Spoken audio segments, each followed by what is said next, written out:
Secure Shell Protocol allows to use a remote computer system over an encrypted network connection. It requires a client application to be able to use the service. A standard GNU/Linux operating system comes with the OpenSSH package containing the necessary tools.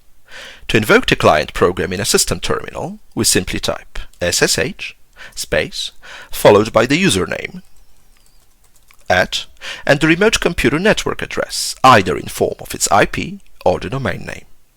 In this example, we are connecting to the ICM computer facility at hpc.icm.edu.pl. There are a few user authentication mechanisms available. The most basic one is the user password, which we will need to provide once the connection is established. For security reasons, the password will not be displayed on the screen as we type it in.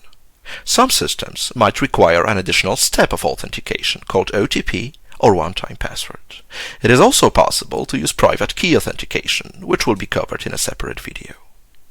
Upon successful login, the system allows us in, starting up a shell that operates on the remote machine. This is typically indicated by a welcome message and a change in the hostname at the shell prompt. To close the session, we can type exit, log out, or simply use the Ctrl-D key binding, which will have the same effect. Once the session is closed, the terminal takes us back to the local system.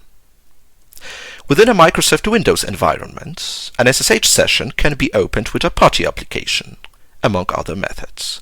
As before, we will need to specify the server address and choose the SSH service, leaving its default port number set to 22 in most cases. Clicking Open will bring up a terminal window. From there, the session will operate in the exact same manner as we have seen in case of the GNU/Linux system.